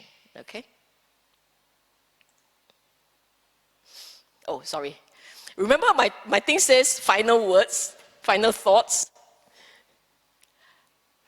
Seriously, what's more beautiful than the Buddha's concluding remarks? But for the sake of us lay people and practitioners on the path and early followers, you name it, we are it. I will say something, okay? Just a little reminder. The crux of the practice in daily life is to be clear on what to pay attention to and what to ignore, to disregard. So know where to put your attention. Putting attention wrongly will lead to taints arising and increasing. Putting attention correctly will lead to taints not there, won't come up. If it's there because you were not mindful, it's there, it will start to diminish. Okay? Ignore habits to focus on gratification, give vent to agitation, augment sense of self. This one here, it's the regular mind's habit. The regular mind's habit automatically is interested in gratification, in delight. It's a regular habit. You don't believe after this, you go for lunch, you walk into the hawker center, you look and go, let's find my favorite food.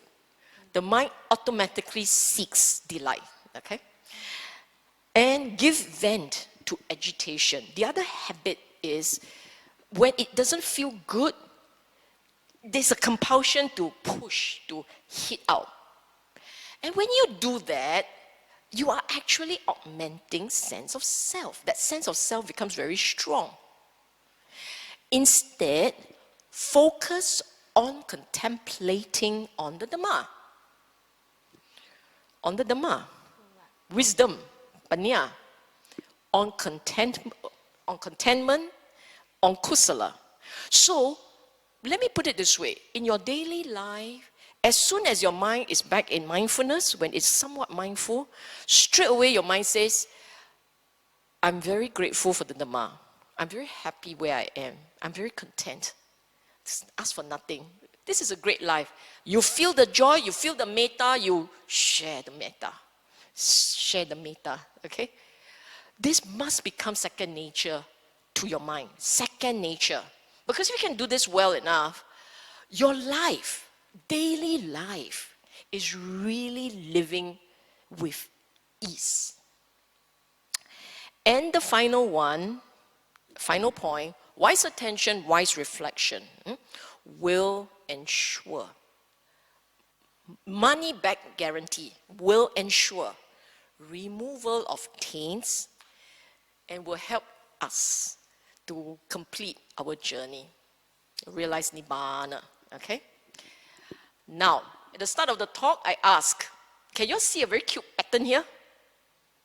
The seven methods. Did you spot a certain pattern here? Did you spot it? Now,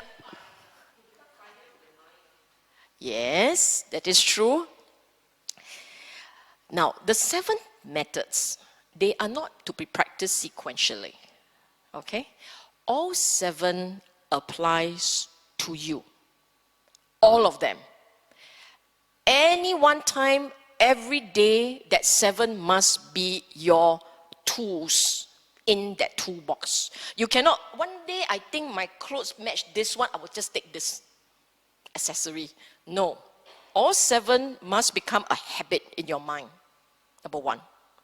Number 2, if you were to look at them, if you were to take a close look at them and look at them sequentially, you may realize, you may spot this cute thing. The very first one talks about dropping the fetter for stream entry. Remember? The very first one. But if you look at 2, 3, 4, 5, 6, 6, yes. 2, 3, 4, 5, 6. All of them will help you to tackle the lower fetters, which essentially is greed, that kāmāchanda, delight for pleasures, and vyapada, which is to calm down the mind and make it not so dosa. So they are tackling lobha and dosa. Lobha, greed, dosa, anger. But the 7th one, you need that 7th one, the 7th method, to really take you to the end. The upper fetters, take you all the way to the end. Because that 7th method is that which helps one to really understand the nature of mind and help one to eventually accept, have contentment and acceptance as your baseline habit. So it no longer chooses, it no longer clings, it accepts, it is content. I keep using the word accepting and contentment because those are not our mind's habits. You literally have to become aware of their mental state, aware of the mental state of acceptance and contentment, and then constantly allow these 2 mental states to become a part of your mind's habit. Buddha in Mahaparinibana Sutta actually introduced another one, which is humility. I have not been using that, humility. But today I would introduce it. Why humility? Humility actually helps you to say to yourself, I don't ask for more. For whatever I have, I'm grateful. Humility supports the other 2, contentment and acceptance. Because humility says, I don't ask for more. I am not entitled to things. I am modest. I don't ask for more. If you don't ask for more, what would you have? You will have contentment, you will have gratitude. Okay? And those are the mental states that will really, think of it like the oars on the boat that takes you to nibbanā. You need these little tools to fortify the mind for the practice. Okay? Question. We don't have a lot of time for question. I have to run off for your talk. I tell you what, why don't we just take 2 questions and then I have to go. Yeah. Okay, thank you, Sis Sylvia, for a fantastic talk. Can I offer you the first question, please? If the spinning of stories is unskillful, what does this mean for empathy and active listening? Would encouraging someone else to talk about their story be reinforcing such unskillful behavior and delight in self? How should we go about making others feel better in our interactions, but at the same time, not encourage unskillful thoughts or behavior in others? Oh, that's an excellent question. Good choice. When I say spinning narratives, spinning stories, I'm describing a habit in a natural habit. So if you were to spin, and then you delight in the story, you yourself spinning and you yourself delighting. If you are spinning and you are delighting and you are mindlessly doing it, meaning there's no awareness, all you are is caught up in the story and you're running with it, that mental state is unhelpful for the practice. Instead, that mental state, that habit will cause you to increase the kāmāsavas, bhavāsavas, and avijjāsavas. Okay? It is the mindless spinning for self-gratification that leads to increase of the āsavas. What you are pointing out is, what about mental activities where you can have mindfulness?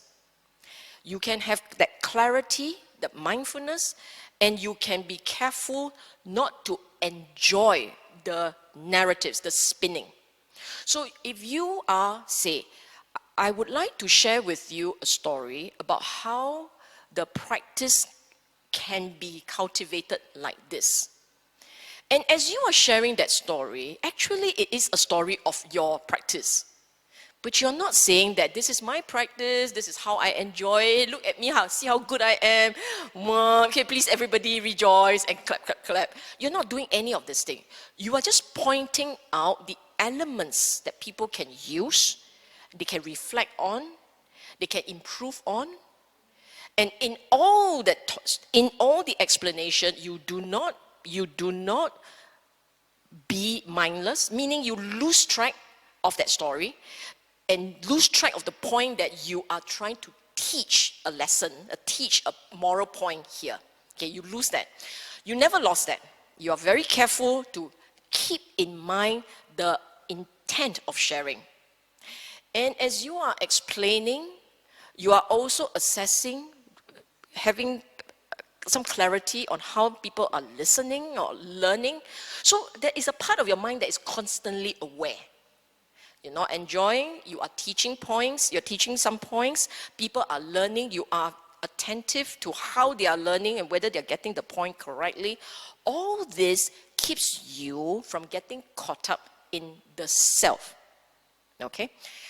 So sharing a practice, sharing wholesome stories, sharing something that people can learn and grow, but at the same time, you don't feel gratification. You don't feel like you're enjoying yourself, you're having a wonderful time selling yourself. You don't feel that. You're not in doing that. You know you're not doing that. Then it's fine. Buddha himself, in fact, there's an entire sutta, I think it's called Mahaparinibana Sutta. Majjhima Nikaya, I think. And he talks about his entire practice. What he did, why he did, how he did. And he was explaining to help people learn about the practice. Point 1. Point 2, when you're listening to a talk and you get caught up in the talk, you're enjoying the Dhamma, that is not about yourself. It's only when you're listening and instead of paying full attention to what's being said and enjoying the learning, instead of doing that, you're thinking about What does that mean for me? I don't agree with this, but I don't agree with this. I think it's like that. I think, I believe, I say. When you have so many I's while you are listening, then that is where the āsavas will go up, will increase. Okay? One more question. So sorry, Sis Sylvia, how can meditation help us to cut off or prevent our bad memories from replaying in our mind? Why is it so difficult to let go of bad memories, even though we do not crave for such bad memories? It's a very good question. You know, I almost regret saying only 2 questions. It's very good questions. You see, when there is a bad memory, there is actually clinging.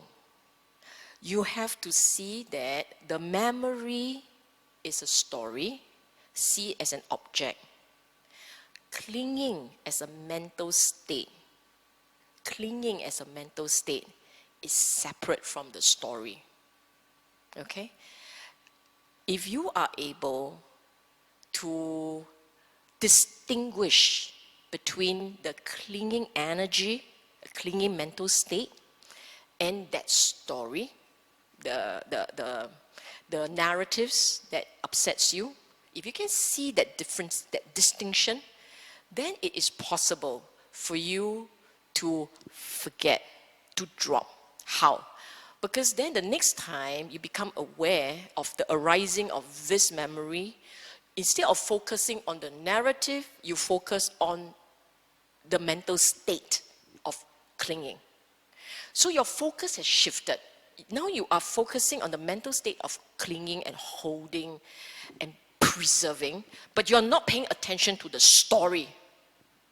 Eventually you realize that that story comes and goes, but that clinging, the clinging is portable.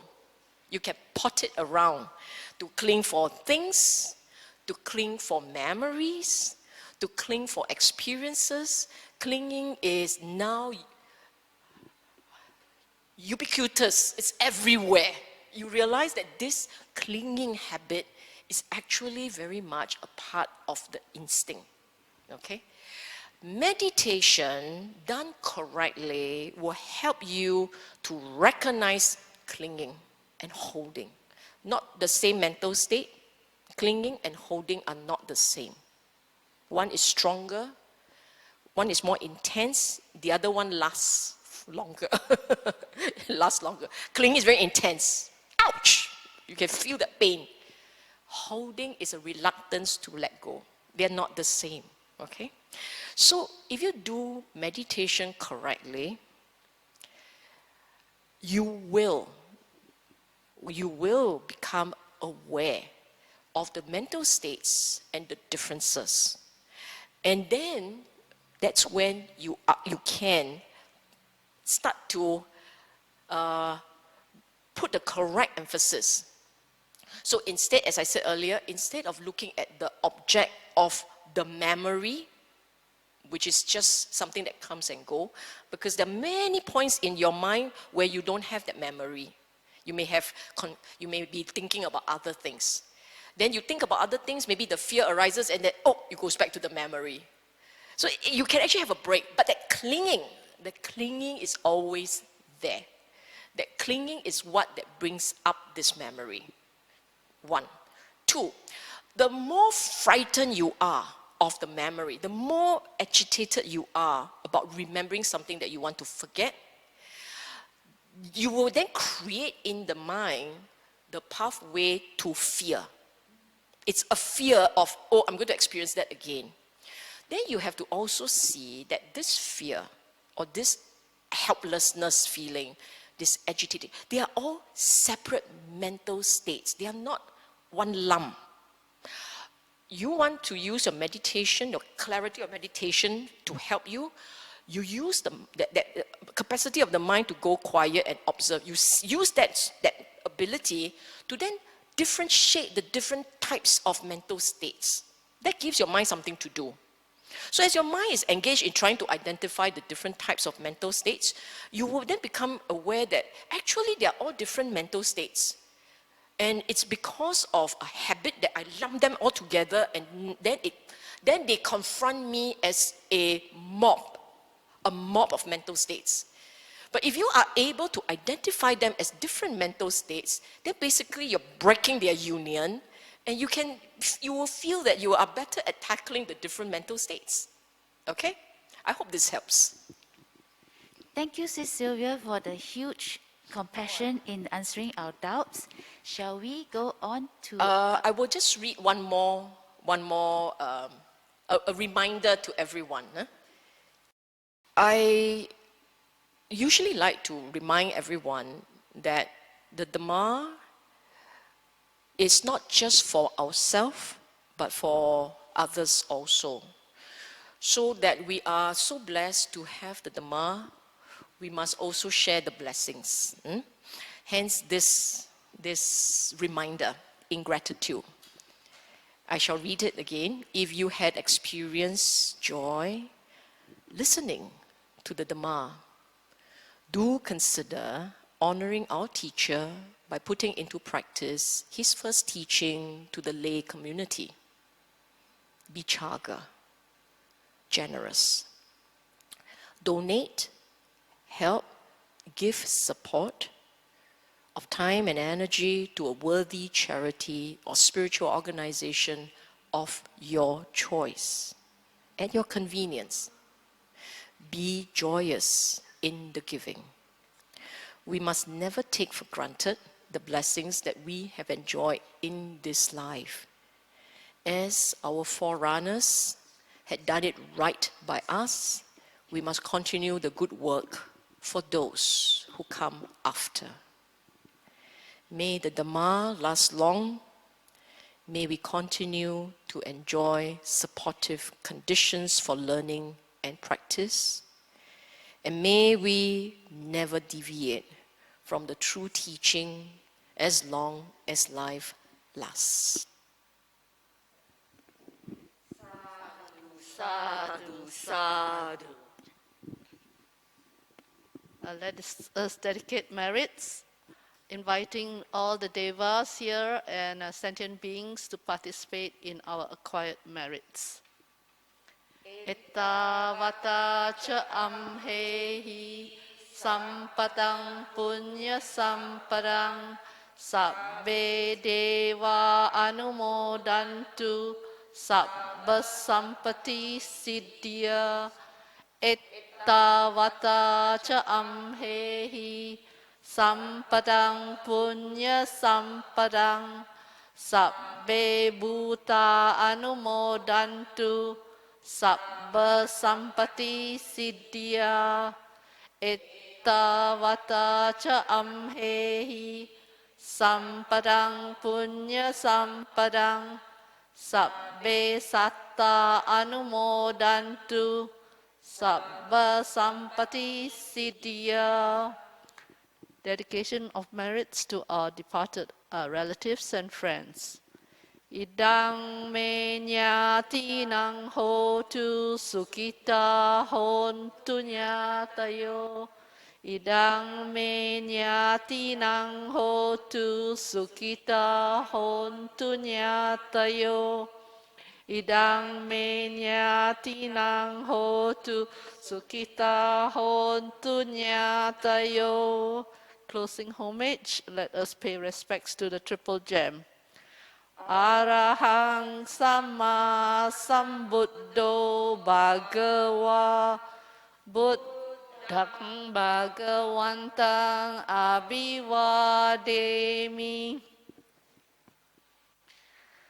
Swakato Bhagavata Dhammo Dhammang Namasami. Supatipano Bhagavato Sāvaka Sangho Sanghang Namami. Sadhu, sadhu, sadhu. Thank you all for coming along for this Saturday's talk.